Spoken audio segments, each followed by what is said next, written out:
The year was 1883, and the world was entering an age of change. Steamships crossed oceans. Telegraph cables connected continents. Science was beginning to explain what had once been considered divine. But in the Dutch East Indies, today's Indonesia, nature was preparing to remind humanity of one simple truth. The Earth does not ask for permission. Far across the Sunda Strait, between Java and Sumatra, the island of Krakatoa floated like a green jewel in a turquoise sea.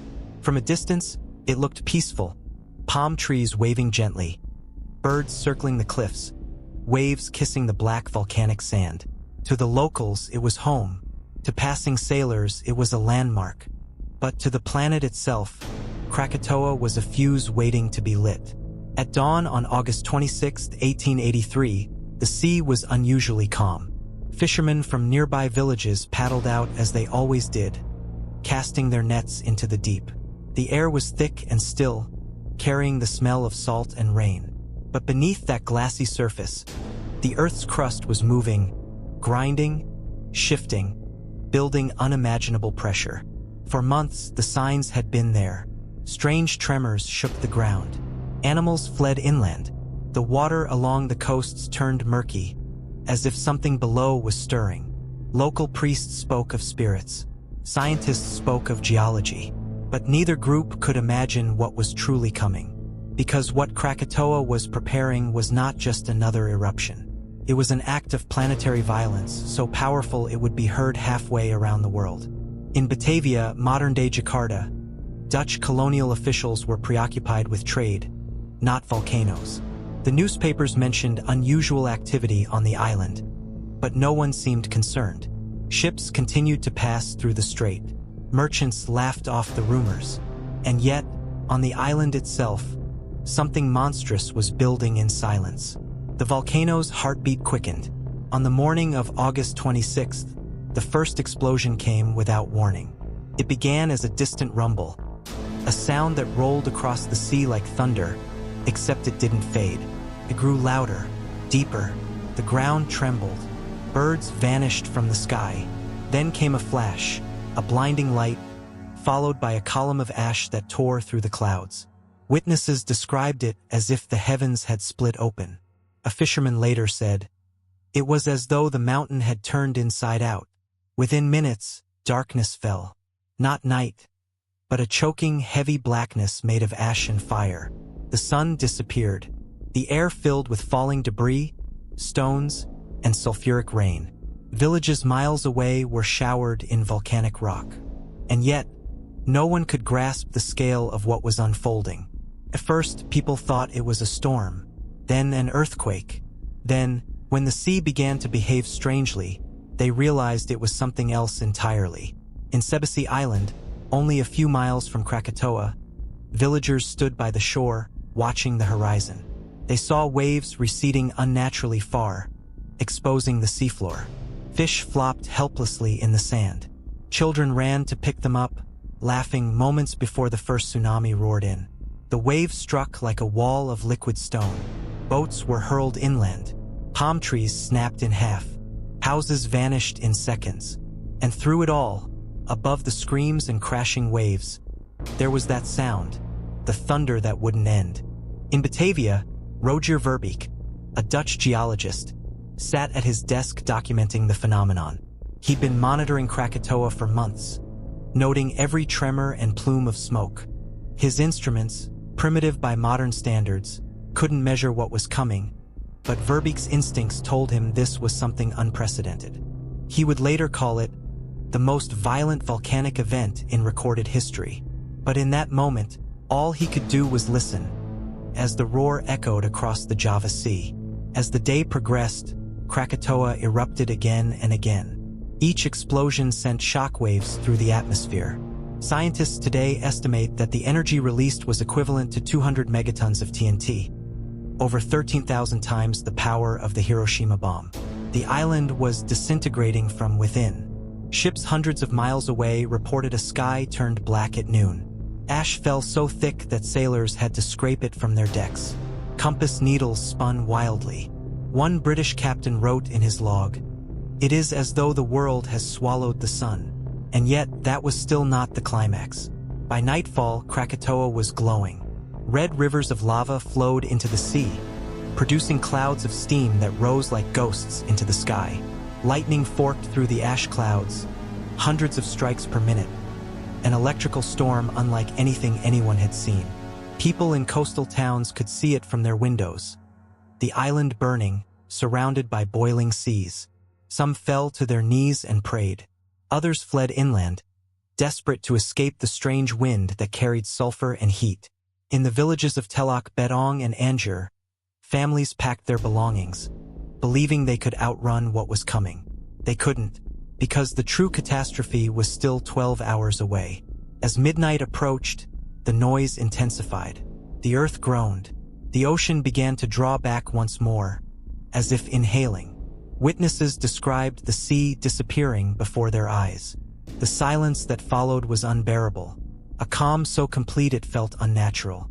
Then, at 5:02 a.m. on August 27th, Krakatoa exploded with a force that defied comprehension.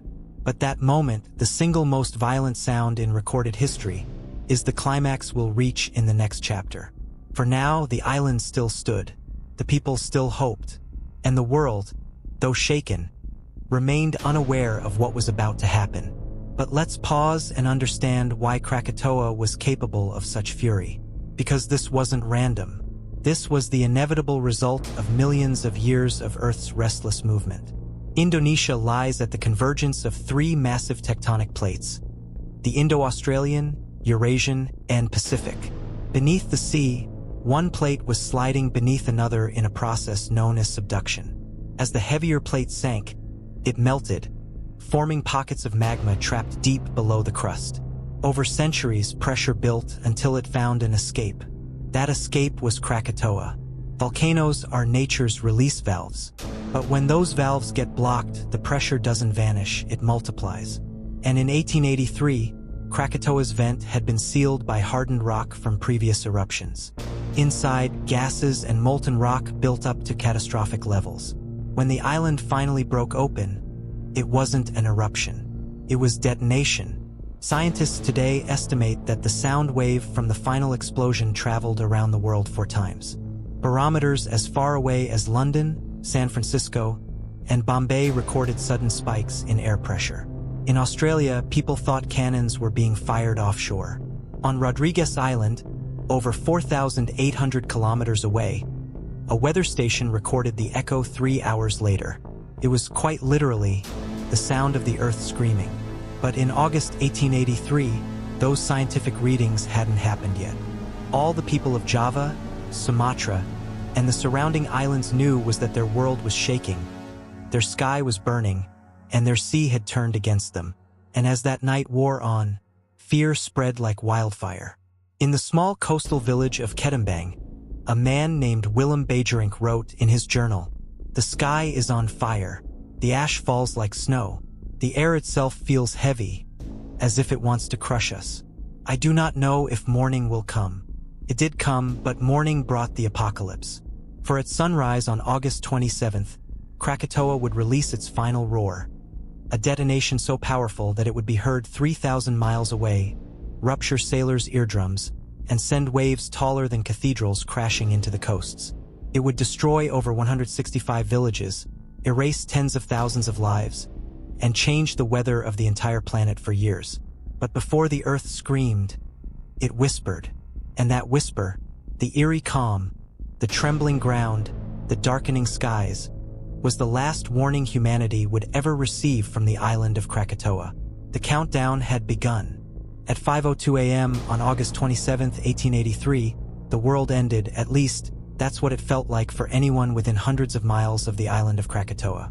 The sun had barely begun to rise when the sea itself started to tremble. For a brief, haunting moment, everything went silent. The birds stopped crying. The wind vanished. Even the waves froze, as if the planet was holding its breath. Then it came. A blinding flash, a roar that shattered the air, a shockwave that flattened everything in its path. The fourth and final explosion of Krakatoa was so loud that it ruptured eardrums of sailors more than 40 miles away. In Batavia, windows shattered as if hit by cannon fire. The British ship Narm Castle, located nearly 65 kilometers from the volcano, was thrown sideways by the blast. The ship's captain, Samson, later wrote in his logbook, "So violent are the explosions that the eardrums of over half my crew have been shattered. My last thought is that my eardrums are broken too. The sky is filled with lightning and fire." The sound was later confirmed to have traveled around the globe not once, not twice, but 4 times. The explosion was heard as far away as Australia, India, and even the remote Rodrigues Island near Mauritius, almost 5,000 kilometers distant. No other sound in human history has ever been recorded on that scale. When the mountain tore itself apart, 2/3 of the island disappeared. The sea poured into the empty magma chamber, causing a violent chain reaction. Water met molten rock, instantly vaporizing into steam, amplifying the explosion tenfold. The earth itself convulsed. Tsunamis began racing outward from the epicenter, massive walls of water up to 40 meters high, moving at nearly 700 kilometers per hour. On the nearby island of Sebesi, where 1,000 people had once lived, the first wave struck within minutes. It obliterated everything: homes, trees, boats, and human life, in one unbroken surge. Not a single soul survived. Further away, in the bustling coastal town of Anjur, families were still trying to flee. Many had gathered in the streets, carrying whatever they could: pots, blankets, livestock. A few even paused to watch the glowing horizon, still not fully understanding the scale of what was coming. They never had a chance. A black wall appeared on the sea. It wasn't a wave that rolled. It advanced, devouring everything before it. A tsunami so immense that it lifted ships from the harbor and hurled them miles inland. When it receded, Anjur was gone. A sea chaos reigned. The Dutch warship Barrow, stationed 64 kilometers from Krakatoa, was caught in the aftermath. The captain, Lieutenant Mulder, wrote that his ship was lifted as if by a giant hand. When the wave struck, it carried the entire 150-ton vessel 2.5 miles inland, where it was found later, lodged in a rice field.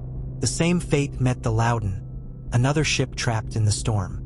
Its captain, Lindemann, ordered his men to cut the anchors and steer directly into the waves.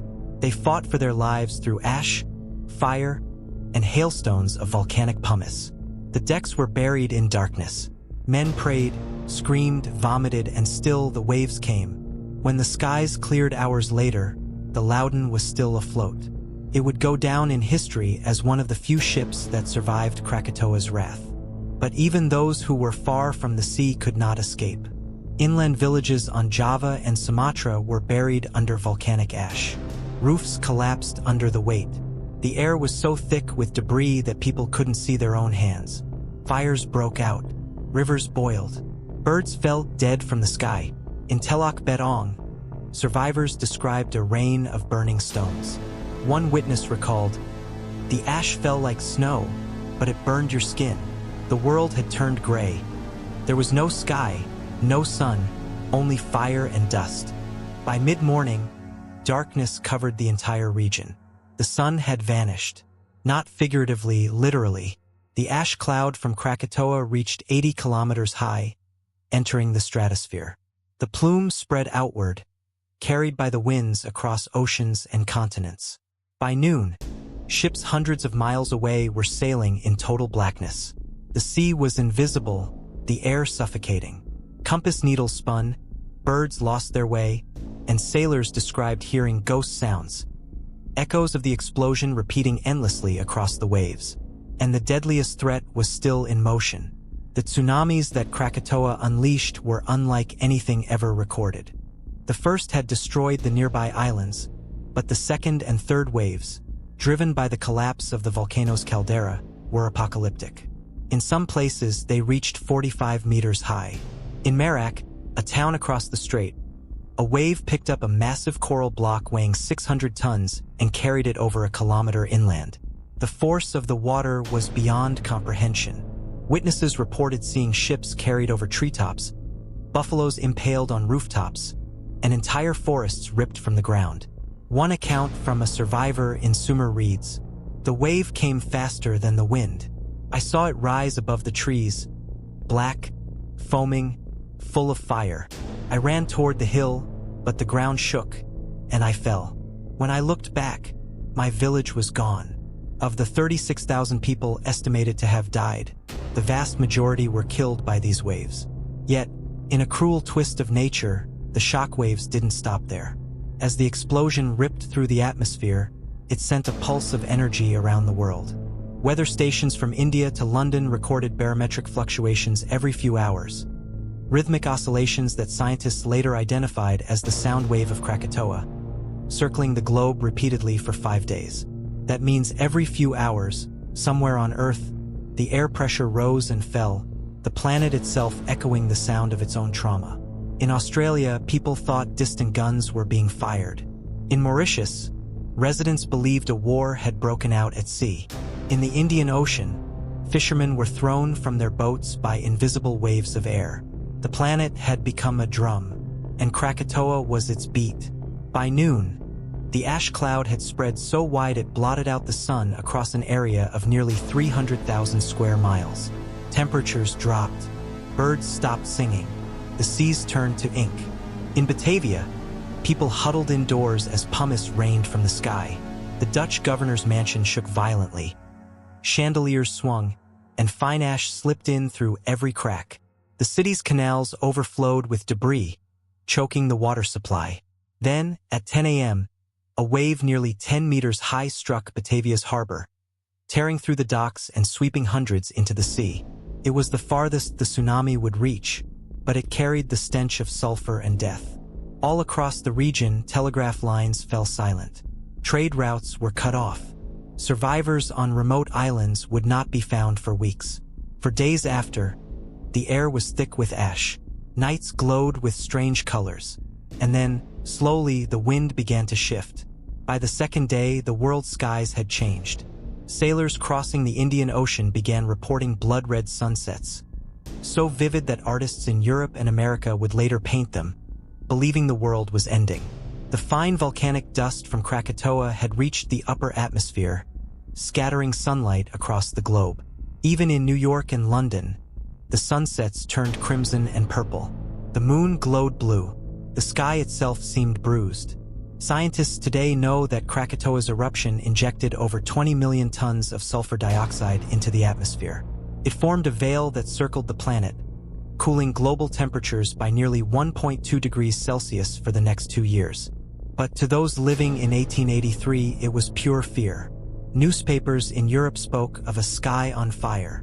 Farmers in America thought another apocalypse was coming. And thousands of kilometers away, the survivors in Java still wandered through ruins. Their homes buried, their families gone. The sound had faded, but its echo lingered everywhere. Among the few who remained alive near the strait, a Dutch missionary described the aftermath. We walked across a plain that was once a forest. The trees were gone. Only stumps, blackened and twisted. The ground was covered in ash so deep it swallowed our boots. We could not find the village. We could not even find where it had been. There were no bodies, no landmarks, just silence. Krakatoa itself had vanished. Where the island once stood was now an empty sea, a vast crater steaming and bubbling. For weeks afterward, the ocean hissed and boiled, releasing clouds of gas and pumice. It looked as if the earth had opened a wound that would never heal. But even in destruction, life began to return. Days later, the first seagulls appeared. They circled the new islands forming from floating pumice. The sea had turned gray, but the horizon glimmered with the first rays of sunlight in days. The air still smelled of sulfur, yet there was a strange peace, the silence after the storm. No one could yet grasp the magnitude of what had happened. The explosion had not only destroyed Krakatoa, it had reshaped the world's atmosphere, altered weather patterns, and inspired a generation of scientists to study the planet's power. But to those who lived through it, it wasn't science. It was survival. Because while the smoke still lingered and the dead were buried beneath the ash, the world's eyes turned toward the sea, searching for answers, and what they found would astonish them. Krakatoa was gone, but something new was beginning to rise from its ashes. When the smoke began to fade, and the roaring of the earth finally fell silent. A strange calm settled over the ruins of the Sunda Strait. The sea, once boiling, had become glassy and gray. The wind carried the scent of sulfur and salt. The world had survived, but it was not the same world anymore. For weeks after the eruption, survivors wandered through landscapes that no longer looked like Earth. Whole islands had vanished. Forests turned to deserts of ash. The sky had changed color. At dawn, the sun rose as a pale red disk, cold, distant, distorted by the volcanic haze. At night, the stars seemed dimmer, smothered by a strange veil of dust that refused to disappear. Those who lived near the strait spoke of ghosts. They said they could still hear Krakatoa, the faint, distant echoes of thunder that rolled across the sea, long after the volcano was gone. Fishermen refused to set sail. The sea, they said, was cursed. But while the people of Java and Sumatra mourned, the rest of the planet began to notice something remarkable. A transformation that was both terrifying and beautiful. In London, weeks after the eruption, the newspapers began printing curious reports from sailors.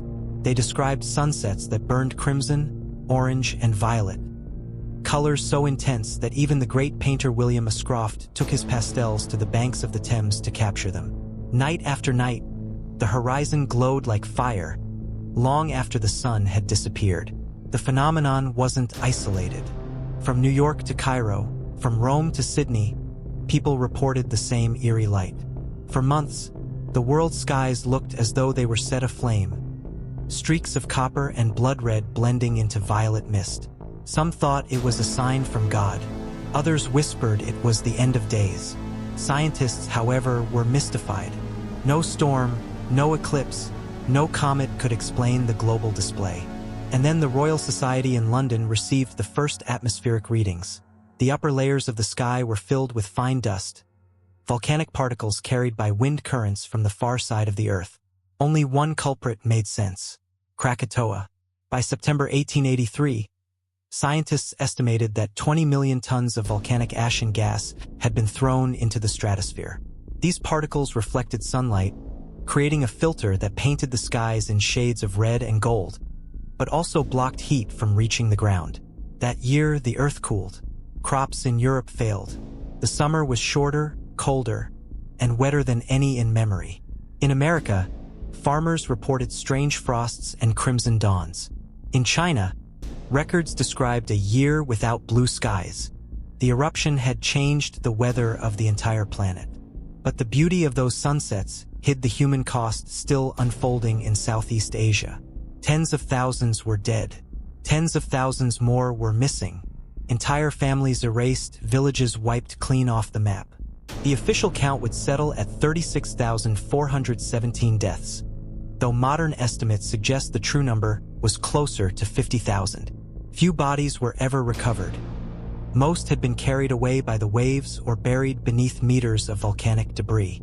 In the ruins of Angers, rescuers found nothing but the twisted remains of boats, temple stones, and a single church bell, half buried in gray ash. The inscription on it read simply, "To call the faithful to prayer." Now it was silent forever. Meanwhile, in Batavia, modern Jakarta, disease spread. The city's canals overflowed with contaminated water. Ash had poisoned the wells.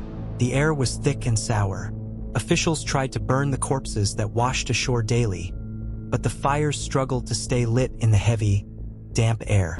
Survivors carried scars, not only burns and injuries, but trauma. Children woke screaming at night, terrified by dreams of the ocean rising again. Elders swore that the sea had become restless, haunted by the souls it had taken. Even weeks later, the Sunda Strait was still unrecognizable. The once mighty island of Krakatoa was gone, replaced by a vast underwater crater 10 kilometers wide, where the ocean still bubbled and steamed. But the most haunting thing was the silence. No birds, no fish, no sound at all, only the soft hiss of the waves lapping against blackened shores. Across the world, Krakatoa had become legend overnight. Newspapers in Europe and America competed for sensational headlines. The volcano that shook the world, the loudest sound in history, a cataclysm heard around the globe. Illustrated magazines published artistic depictions of the eruption. Towering pillars of fire, ships swallowed by waves, lightning tearing the sky apart. Victorian audiences were captivated. For them, it was not only a disaster, it was proof of nature's divine fury. But for scientists, it was a riddle. The new field of meteorology had barely begun to exist. The concept of a global atmosphere, one interconnected system, was still a theory. Krakatoa changed that. When barometers across continents began registering synchronized pulses, the echo of the explosion traveling around the world, it forced a revolution in understanding. For the first time, scientists realized that the atmosphere was global, that events in one corner of the Earth could affect every other. Krakatoa had unified the world through destruction. By October, the strange red sunsets reached Europe in full force. Poets wrote verses about the bleeding sky. Painters struggled to capture the surreal tones. Even Edvard Munch, years later, would cite the memory of these post-Krakatoa sunsets as the inspiration for his haunting painting, The Scream. He described the moment in his diary. The sky suddenly turned blood red.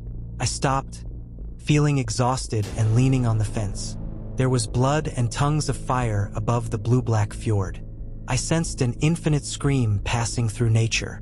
Munch's vision was the echo of Krakatoa, still haunting the skies of the northern hemisphere years after the blast. As months passed, nature began its slow recovery. Ash settled into the sea, forming new layers of sediment. The waters calmed. In 1884, sailors passing through the Sunda Strait noticed something astonishing: tiny green shoots sprouting from the barren ash fields of Krakatoa's remains. Seeds carried by wind and birds had begun to colonize the wasteland. Life somehow was returning. Within a few years, the new volcanic islands, remnants of the shattered caldera, were covered with mosses and ferns. By the turn of the century, scientists recorded insects, birds, and even small mammals repopulating the region. Krakatoa had died, but from its bones, a new world was being born. It became a living laboratory for the study of ecological succession, how life reclaims the land after total annihilation. Researchers from across the world sailed to the site, taking notes, collecting samples, and marveling at how quickly nature rebuilt itself. The island that once destroyed life had now become a symbol of rebirth. But even as life returned, the memory of that day remained. The local Javanese and Sundanese people spoke of Krakatoa not as a natural disaster, but as a punishment, a warning from the gods. In their stories, the earth itself had become angry at human arrogance, and many believed the volcano's spirit still lived beneath the sea, waiting. Their fears weren't unfounded.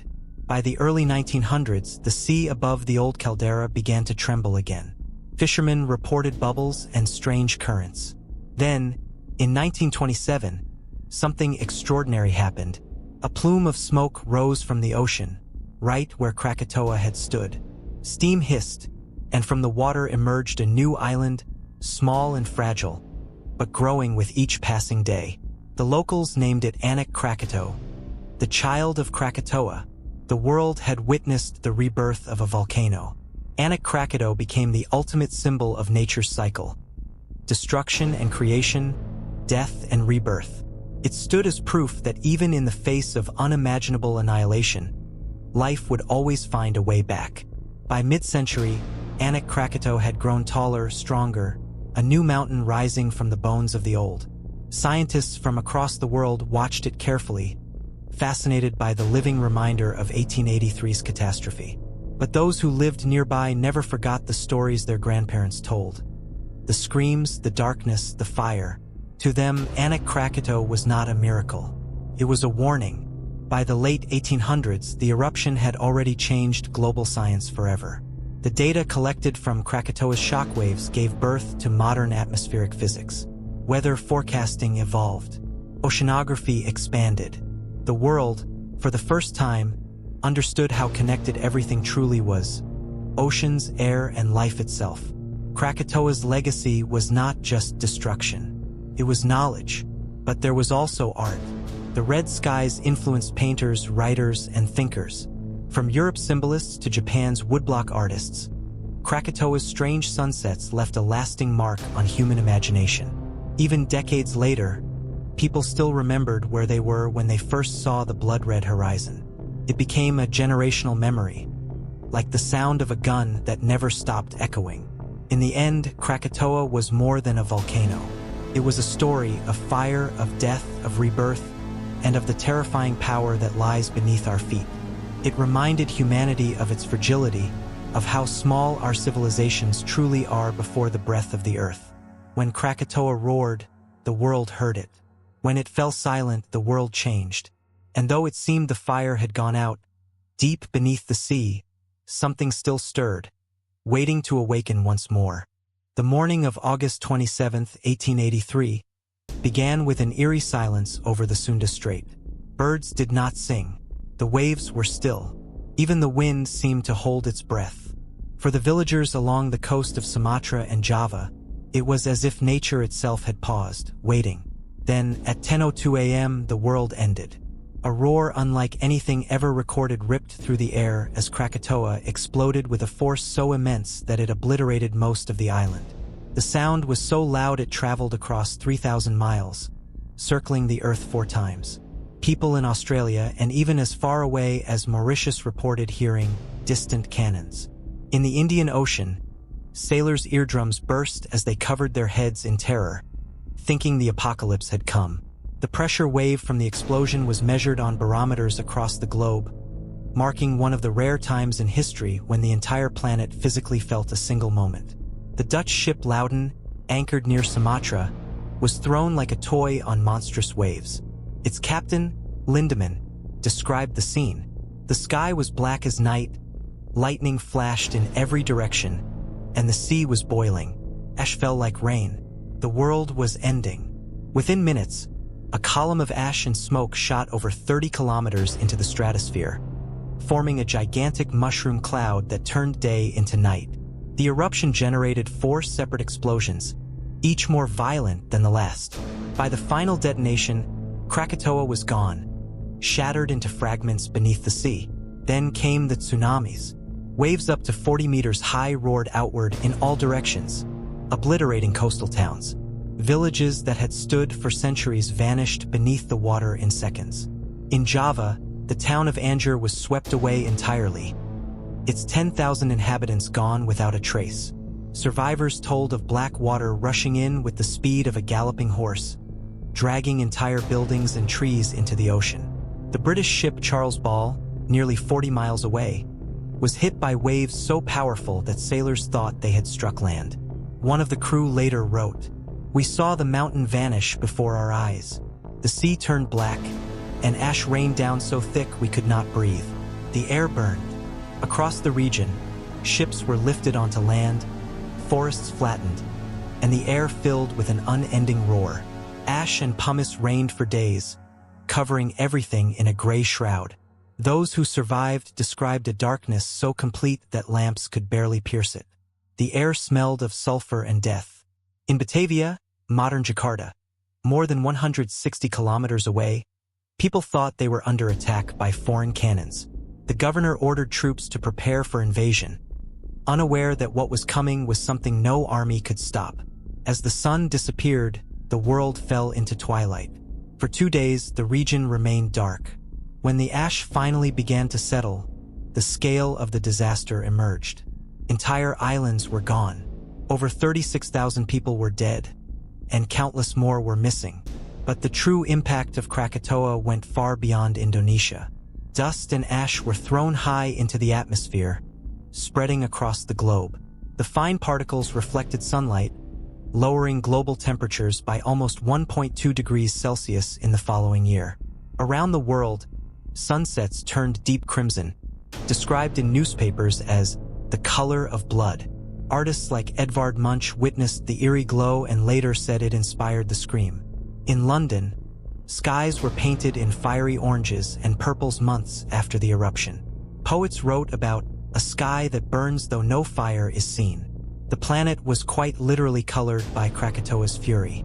The sound of the explosion, recorded on barometers, heard by sailors and remembered in fear, became known as the loudest sound in recorded human history. Scientists estimate it reached 310 decibels, beyond the threshold of pain, beyond comprehension. But amid the chaos, survivors began to speak of something else, something stranger.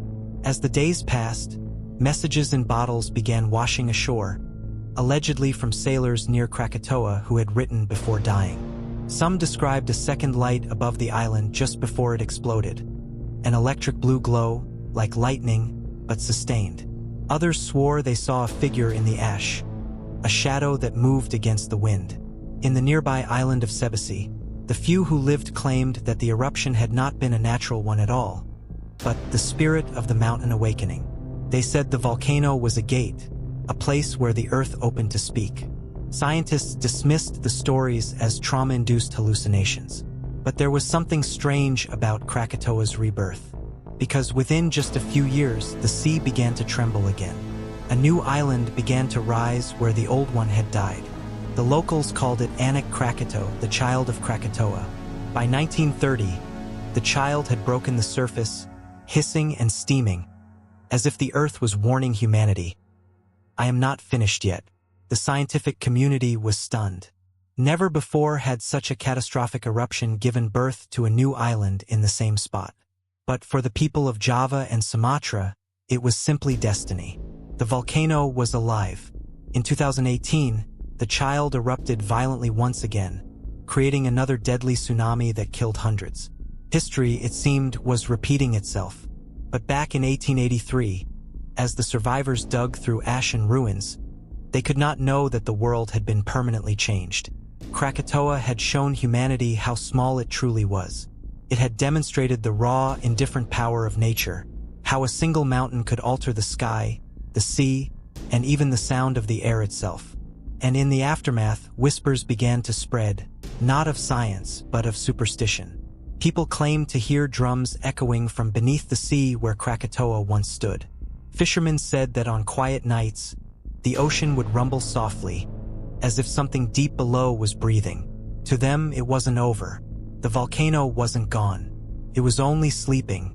The child remembers, they said, and perhaps they were right, because in the end, Krakatoa was more than a mountain. It was a warning, a voice from the planet itself, reminding us that the Earth does not forget, and that somewhere beneath the calm blue waters of the Sunda Strait, the heart of fire still beats. When the final echoes of Krakatoa's eruption faded, the silence that followed felt almost unreal. For days, no one dared to speak of what had happened. The survivors wandered through landscapes that no longer existed. Villages erased, forests gone, the very map of the Sunda Strait redrawn. The island of Krakatoa itself had vanished beneath the waves, leaving behind only a boiling, smoking caldera, like the open wound of the earth. In Batavia, foreign diplomats, traders, and local residents emerged from the ash-covered ruins to find a world changed. The air still carried the acrid scent of sulfur. The streets were slick with wet ash, and even the canals ran gray. The colonial government immediately dispatched rescue missions to the coasts of Java and Sumatra, but many of those missions never returned. The currents were unpredictable, the air thick with debris, and floating wreckage stretched for miles. Days later, ships began recovering bodies. They found them miles from shore, carried by the tsunami's retreating waves. Entire families still locked in embrace. Houses floated upside down. Even temples, centuries old, had been uprooted and cast into the sea. When word reached Europe, newspapers exploded with headlines, "A mountain blows away half the world," the sound heard across continents, "The end of days in the Dutch East Indies." For many, it sounded impossible. The Victorian public, obsessed with exploration and science, was stunned by the reports. How could one volcano destroy an entire island? But scientists soon confirmed it. Krakatoa's eruption was the most violent event in modern geological history. Even months later, the world was still under its shadow, literally. In New York, London, and Paris, people marveled at sunsets that glowed purple, scarlet, and gold, lasting long into the night. The upper atmosphere, filled with volcanic dust, refracted sunlight in strange ways, giving the sky a surreal, painted quality. Some thought it beautiful, others apocalyptic. Preachers warned that the fiery sky was a sign from God. Poets called it the blood of the earth. But for the survivors in Indonesia, beauty was the last thing on their minds. Disease spread rapidly through the camps. Cholera, fever, and starvation claiming those who had escaped the waves. Ash covered the rice fields, suffocating crops. Wells were poisoned.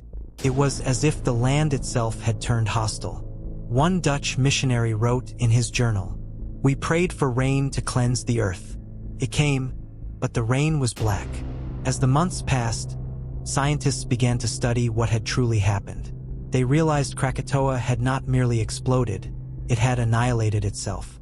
The pressure inside the magma chamber had been so immense that when the walls collapsed, seawater rushed in, triggering a chain of superheated steam explosions.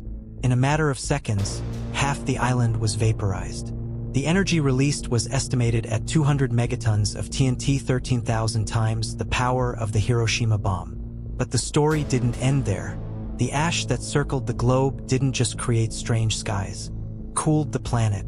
For over a year, temperatures dropped worldwide. Crops failed in parts of North America and Europe. The global weather patterns shifted. The world had entered what scientists now call the year without summer. And yet, even as scientists measured and mapped the disaster, local legends grew stronger. The Javanese began to tell stories of a fiery goddess, buried beneath the sea, whose rage had shaken the heavens. Sailors whispered that they could hear low rumbles from the ocean floor when passing the Sunda Strait at night, an eerie sound like thunder, but deeper, older. In the 1920s, divers exploring the area reported strange magnetic readings and columns of bubbles rising from the deep. Some claimed to see flickers of light beneath the water, phosphorescent blue glows that pulsed like a heartbeat. Was it volcanic gas? Or something else entirely? By 1930, when Anak Krakatau, the child of Krakatoa, rose from the sea, locals said it was the return of the goddess's spirit. "She is reborn," they said. "The mountain has a memory," and indeed, the mountain began to live again. Over the decades, it continued to grow, erupting periodically, sending ash and lava skyward as if reminding the world that what had happened once could happen again. In 2018, the child of Krakatoa collapsed partially into the sea, triggering another deadly tsunami that killed hundreds. The pattern repeated itself, eerily mirroring 1883. History, it seemed, refused to move on. Today, tourists visit the area, sailing past the dark, smoking cone of Anak Krakatau. They take photographs, unaware that beneath them lies the shattered heart of one of Earth's greatest cataclysms. Beneath those waters still rest the bones of 36,000 souls, the ruins of villages, and the silent echo of the loudest sound in human history. Some nights, when the air is still, guides claim you can hear faint booming sounds across the strait, deep, distant, and rhythmic. Scientists say it's just the volcano breathing, but locals shake their heads. They know better. They say it's the voice of the mountain, whispering reminders of the day it screamed. Because Krakatoa wasn't just a geological event. It was a revelation. It showed humanity its fragility. It revealed that the Earth, so vast and ancient, still holds forces beyond comprehension. And in an age of industry, empire, and arrogance, Krakatoa reminded mankind that nature has no master. In the ashes of that explosion, something changed in us. We began to understand that we are not the rulers of this planet. We are only its guests. And sometimes the host wakes up angry. Even now, scientists monitor Anak Krakatau every day, measuring tremors, gas emissions, and seismic whispers. The volcano's pulse continues, steady and strong. Each reading, each rumble is a reminder. One day it will erupt again, and when it does, the world will remember, because Krakatoa never truly died. It sleeps beneath the waves, dreaming of fire. If the story shook you, imagine what it was like to live it. One island, one eruption, one sound that circled the world. Nature's fury doesn't need our permission. It simply reminds us who's in charge. If you want to uncover more hidden disasters, lost histories, and moments that changed our planet forever, make sure to subscribe, like, and turn on notifications. Because sometimes the most incredible stories are the ones the Earth itself tells us.